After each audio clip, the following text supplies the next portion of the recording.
Hello good afternoon. तो अज late थी ब्लॉग शुरू करण में। इलाही बुख लगी हुई ॾींहं जो खाधे लाइ।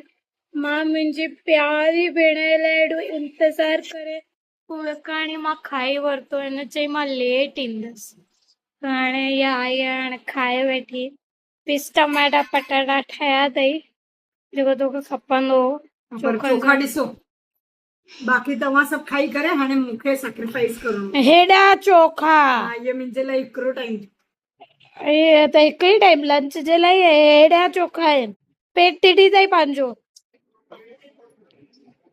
मूंखे वधीक महिनत मां थी करां न, तूं घर में वेठी। हा, हेतिरा चोखा बि का इलाही आहिनि। वरी चए थी मां हेल्थ कॉन्शियस आहियां, मां डाइटिंग ते आहियां। डाइटिंग जा चोखा ॾिसो हेॾा हूंदा आहिनि। राति जो मां न खाईंदी आहियां। पाण कंदो हुनखे त पाण चोखा न चवंदा आहिनि, न खाइण खपनि। ॾिसो हिननि जो 5 तारीख़ जो डाइटिंग आहे। Hello good evening. त हींअर मां घर पहुती आहियां ऐं हिना खे लेट वेठो थिए बिकॉज़ हू किथे वई आहे। सो पंहिंजे कंपनी जो जेको सॉफ्टवेयर आहे उहो सम्झाइण वई आहे कंहिंखे, ऐं हू कंहिंखे सम्झाइण वई आहे। हू थोरा एज्ड आहिनि, so obviously it takes time. त हुन चई मां थोरो लेट ईंदसि, मैम खे सम्झाए करे चङी तरह पोइ ईंदसि। सो हुनखे लेट थींदो। आई डोंट नो केतिरे लॻे ताईं उहा ईंदी, बट ठीकु आहे, मां खाई थी वठां। यूजुअली कठो खाईंदा आहियूं, लंच एंड डिनर बोथ। त हींअर उहो ई हाणे हुन फ़ोन करे उहो ई चई तूं निकिरी वञ, मां लेट थींदो मूंखे। त मां अची वई आहियां। हाणे मां डिनर जी तयारी करां वेठी। ऑलमोस्ट डिनर त मम्मी ठाही वरिती अथई ऑब्वियसली। सादा उपमा ठाही अथई ऐं गजर ऐं टमाटो पीज़ विझी करे। त मां चयो उपमा त आहे नी ॿिन्हिनि जे लाइ, पर कठो मैगी। त मां चयो मैगी हिकिड़ो पैकेट ठाहे थी वठां कि अधु हू खाईंदी, अधु मां खाईंदसि, ऐं अधु उपमा खाईंदसि मां, अधु उहा खाईंदी ईअं, ताकी पेट बि भरिजी वञे, थोरो टेस्टी वैराइटी बि थी वञे। Start making Maggi. त मां बुको करे छॾियो आहे पहिरीं त मैगी खे, छो त मूंखे हूअं ई वणंदा आहिनि मैगी ठाहिण।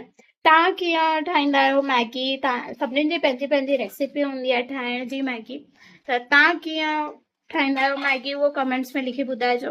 मां त सादी सिंपल मैगी ठाहींदी आहियां, हा, पर सॼो बुको करे पोइ ठाहींदी आहियां।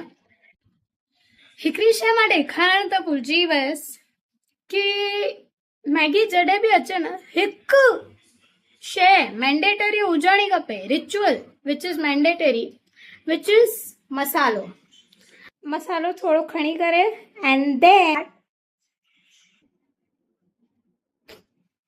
अलाए छो मूंखे मसालो इलाही वणंदो आहे मैगी जो। मां हीअं ई चटंदी आहियां मैगी जे मसाले खे फॉर नथिंग। मतिलबु हर दफ़े थोरो मैगी जो मसालो त मूंखे चटणो ई हूंदो आहे, एंड पोइ मां लूणु विझी छॾंदी आहियां हुन में मैगी में, सो दैट टेस्ट वेरी न थिए। सो तव्हां हीअं कंदा आहियो कि न? आई एम चाइल्डिश, मुंहिंजे अंदरि जो ॿार हिकु हुजणी खपे। आई एम चाइल्डिश, मां हर दफ़े हीअं चटंदी आहियां मैगी जो मसालो। तव्हां कंदा आहियो कि न उहो कमेंट्स में ॿुधाइजो। सो रेडी आहे मैगी एंड उपमा। तव्हां ईअं न छोकिरियूं मैगियूं खाईंदियूं आहिनि महीने में 1 या 2 दफ़ा, रोज़ रोज़ न। असां टिपिकल उहे माण्हू आहियूं कि असांखे साई भाॼी चांवर, कढ़ी चांवर, पीस टमाटा पटाटा हू सभु खपे। मैगी 1-2 दफ़ा हली वञिणो आहे। चीट मील, जीअं कल्ह हिन जो चीट मील हो, वड़ा पाव खाधी, उहा अॼु मुंहिंजो आहे। वैसे